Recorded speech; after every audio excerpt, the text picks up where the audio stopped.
Hello and welcome to all our viewers in Nigeria and around the world to News Circle on Global Television, coming to you live from the nation's capital, Abuja. I am Sadia Yakubu. A quick reminder that Global Television is on DSTV channel 365 and Star Times channels 276. And now the news in details.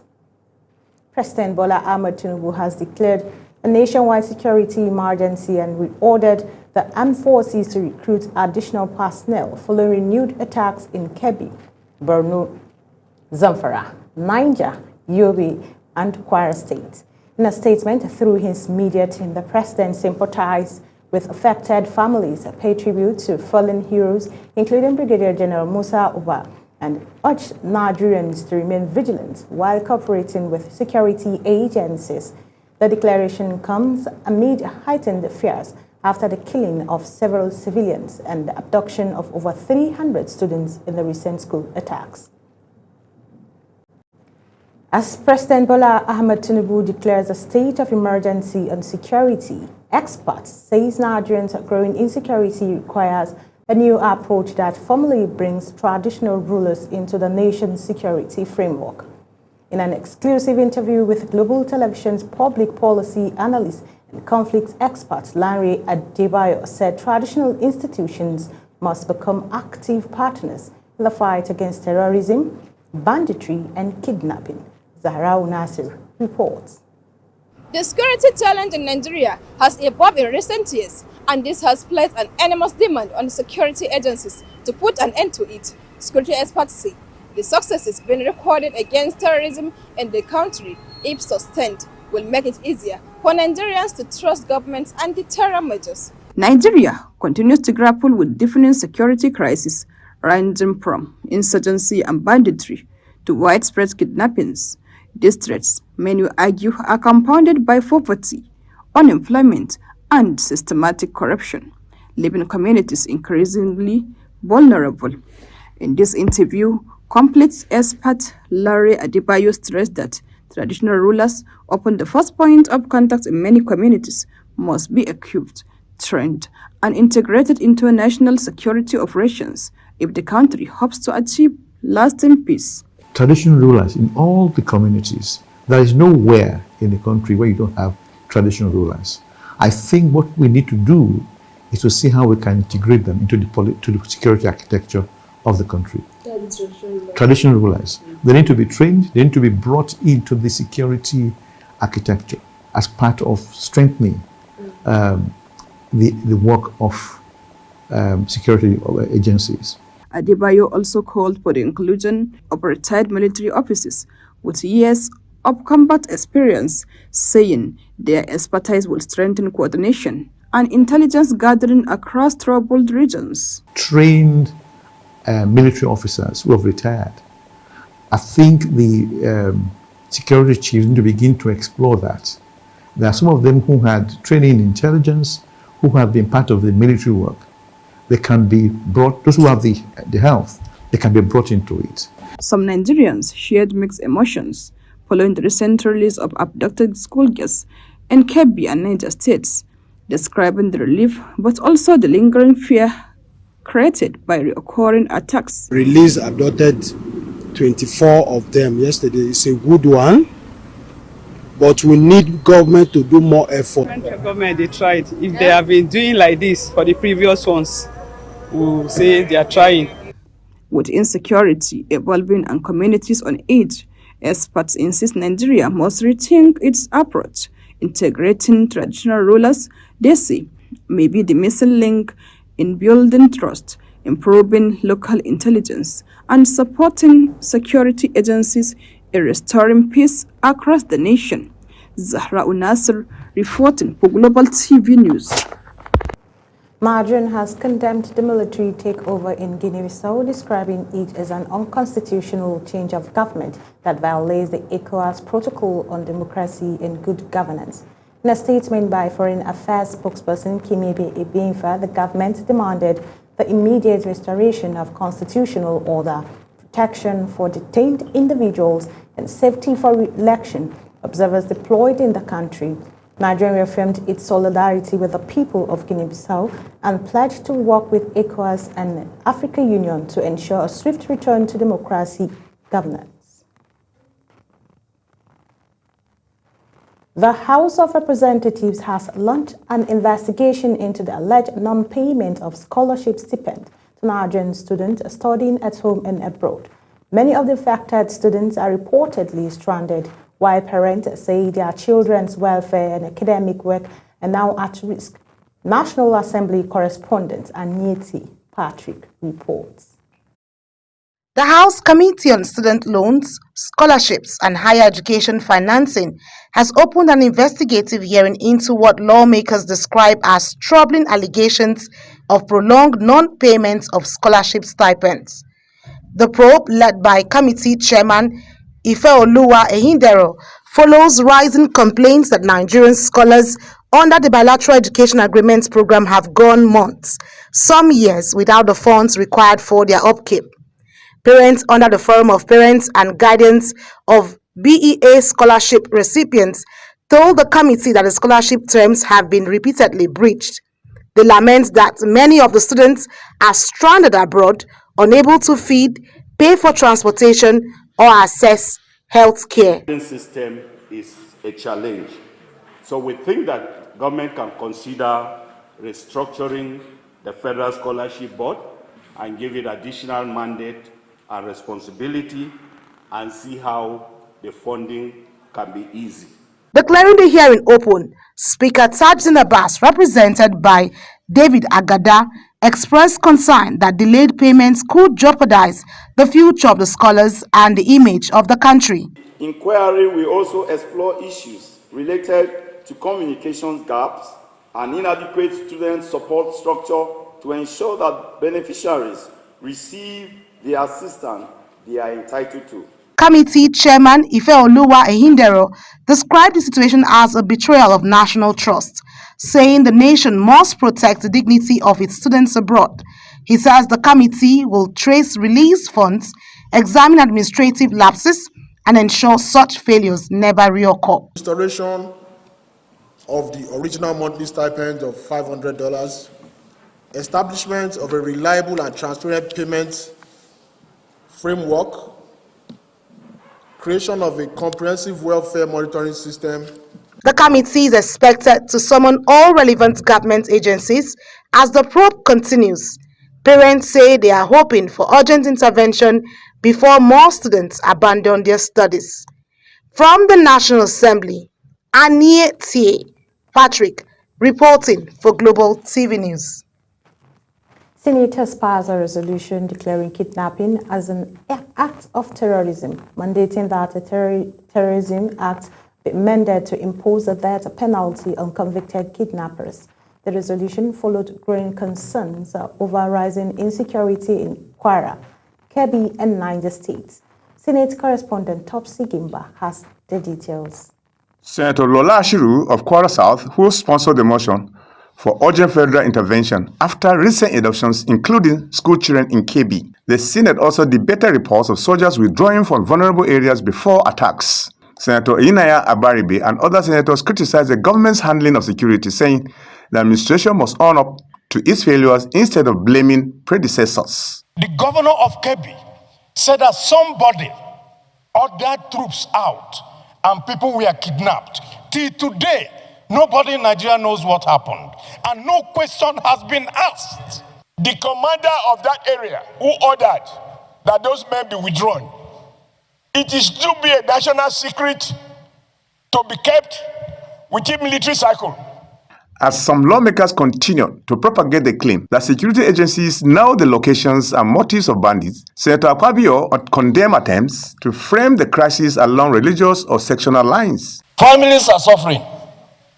Some people are living in their comfort places, making phone calls with these bandits. Can't we identify them? We can identify them. How do we do it? The gadgets were bought for the National Security Advisor. The gadgets were bought for telecommunications. They will be able to tell us where all these people are. In cities and villages.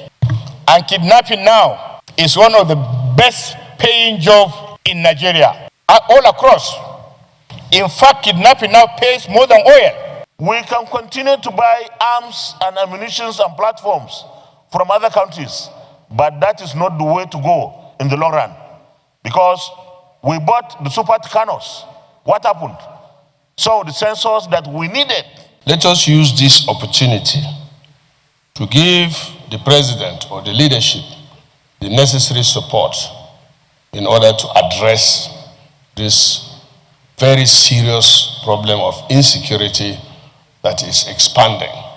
Senate President Godswill Akpabio described kidnappings as organized attacks aimed at destabilizing Nigeria's democracy. The laws of the Federation now on terrorism, anti-terrorism, all laws relating to terrorism and kidnapping, the penalty for kidnapping should be changed immediately to carry the maximum punishment of death.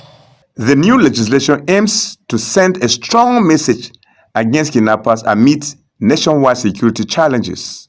Topsy Gimba, reporting for Global Television News. The House of Representatives resumed its special plenary on national security with passionate, blunt and emotional presentation from zonal caucus leaders. Lawmakers say Nigeria is facing its most dangerous security moment yet and urge the federal government to act decisively. National Assembly correspondent Anieti Patrick reports. Day 2 of the rare security plenary opened with a charged mood as lawmakers presented raw accounts from their districts. From kidnappings to terrorism and the collapse of local policing, members agreed the nation is slipping into deeper danger. Leader of the South-South Caucus, Solomon Bob, condemned what he called the government's habit of negotiating with violent criminals, warning that ransom payments only encourage repeat attacks. He insisted that security agencies must pursue terrorists and kidnappers decisively, not treat them as misguided youths. We are appeasing terrorists. We are placating them. They engage in negotiation. You can't appease your way out of terrorism. From the North Central, the caucus leader, Idris Wase, delivered one of the session's most sobering reports. He detailed systemic failures, poor policing, ignored intelligence, infiltration of security recruitment by criminals, and a judicial system where suspects languished 4 years without trial. He warned that without urgent reforms, kidnappers will continue to operate with impunity. In the armed forces, I once spoke here. I lost one of the most gallant Nigerian soldiers, my cousin, Colonel Baku, in the course of this. I lost my younger brother, same mother, in Bama. The emotional peak came from Kafilat Ogbara, chairman of the House Committee on Women Affairs, who spoke on the trauma of adopted school children and the women left behind. She urged the House to legislate state policing and create safe school frameworks, warning that the psychological harm to victims, especially girls, lasts a lifetime. That the brief relief felt by the families of those that escaped is overshadowed by the agony of those still waiting for a knock on the door, for a phone call, for any sign of hope. We have seen the children. Where are the kidnappers? Nigerians are asking. As the debates continued, lawmakers agreed that negotiations with violent criminals must end, intelligence must be respected, and policing must be rebuilt from the local level. The House is expected to file a unified security resolution by the end of the session. From the National Assembly, Anieti Patrick, reporting for Global TV News. Nigeria is exploring new frontiers in energy as the country seeks to diversify its industrial sector and reduce carbon emissions. Stakeholders from government, industry, and international partners convened from the German-Nigerian Hydrogen Symposium 2025, focusing on hydrogen policy implementation to accelerate industrial decarbonization and economic diversification. Ubon Usoro reports. The symposium brought together leaders from the Ministry of Petroleum Resources and Ministry of Budget and Economic Planning and international experts to discuss how hydrogen can shape Nigeria's energy future. Engineer Irene, Chief Petroleum Industry Analyst at OPEV, highlighted the role of hydrogen in driving cleaner and more sustainable industrial practices. She explained that implementing hydrogen policies could not only reduce carbon emission, but also create new industrial opportunities and strengthen Nigeria's position in the global energy market. We need to start now and start to model, start to put that in place, 80% export, 20% local, then we can start to get market share to make it more commercial. Also speaking at the symposium, Abdul Shika emphasized the critical role of infrastructure in building a green energy economy. They explained that hydrogen technology and other clean energy solutions can only succeed if there's robust infrastructure network to support production, distribution, and industrial use. Pure hydrogen and other hydrogen-based carriers can be produced and synthesized from an assortment of different feedstocks, including fossil fuel, biomass, water, solar, wind, etc. Moreover, they can also be transported, stored, and used throughout an array of different configurations. Participants also discussed strategies for industrial decarbonization, investment in hydrogen infrastructure, and policies that support energy diversification in Nigeria. Ubong Usoro for Global Television. Across Africa, climate change is no longer an abstract idea. It is a daily reality for farmers, families, and young people who continue to struggle with floods and rising costs of living. In Abuja, climate advocates have gathered to close out the African Activists for Climate Justice Project, a 5-year initiative that has driven conversations, community actions, and policy engagement across Nigeria. Ubong Usoro again reports. In Abuja, activists, young leaders, and community organizers from different parts of the country converged for the final closeout meeting of the African Activists for Climate Justice, AACJ. For many of them, the gathering was more than a formal ceremony. It was a reunion of voices who have spent the last 5 years advocating, mobilizing, and pushing for climate justice across Nigeria.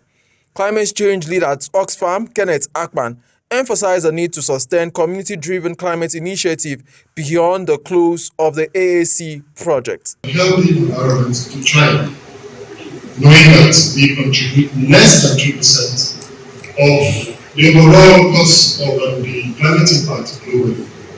During the meeting, one of the project's partner, David Terunwa, Executive Director of GSEF, commended Adamawa State for its leadership and commitment to climate action and urged other states to take greater responsibility in setting and meeting their climate commitments nationwide.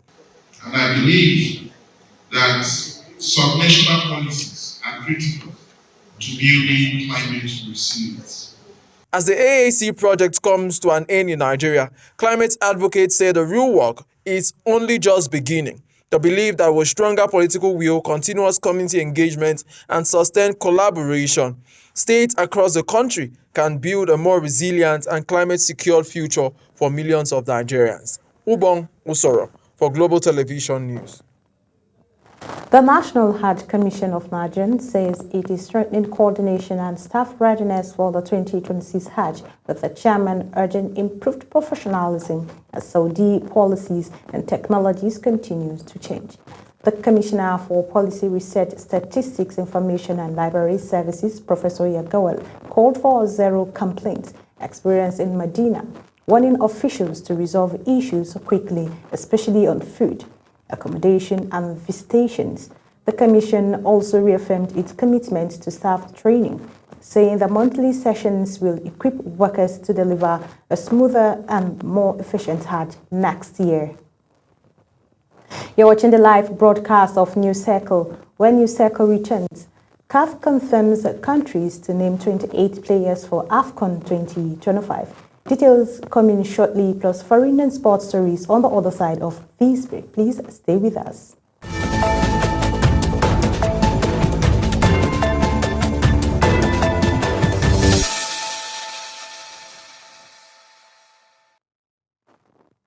Welcome back from that short break in business.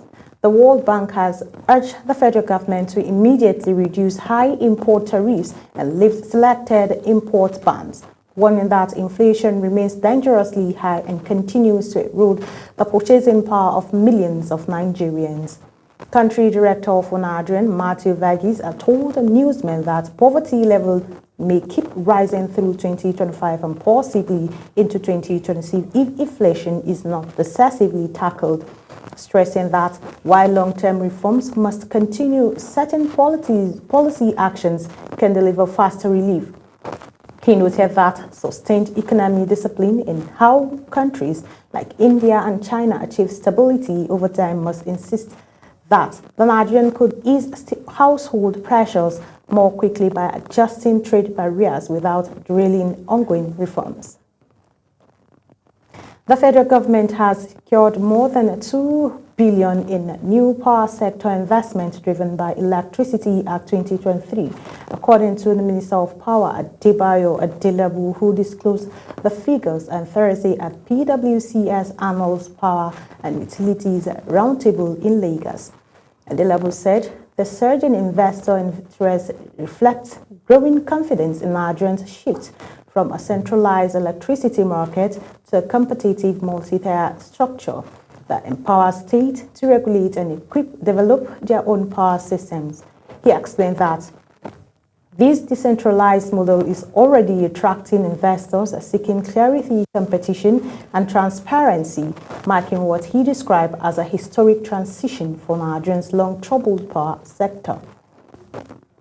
And on the foreign scene, General Hota Ntanaman has been sworn in as Guinea-Bissau transitional president a day after military officers announced the ouster of President Umaru Sissoco Embalo in the country's latest coup, which the African Union strongly condemned while demanding Embalo's immediate release. Ntanaman, previously Army Chief of Staff and once seen as close to Embalo, said the military acted because it found sufficient evidence to justify the takeover, adding that urgent measures were needed to restore orders as soldiers patrolled a tense and mostly quiet Bissau on Thursday. The coup unfolded ahead of expected provisional election results in a contest between Embalo and challenger, with the self-styled High Military Command for the Restoration of Order asserting control in the country, long plagued by political instability and drug trafficking networks.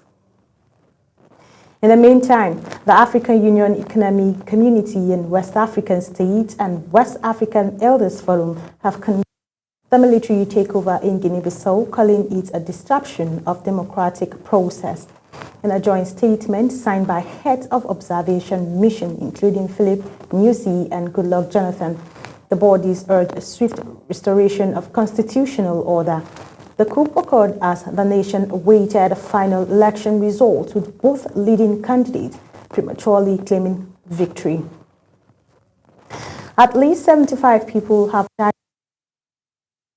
injured after a massive fire swept through a high-rise public housing complex in Hong Kong, leaving nearly 300 residents unaccounted for as the blaze tore through 7 of the estate's 8 tower blocks in the Tai Po district on Wednesday.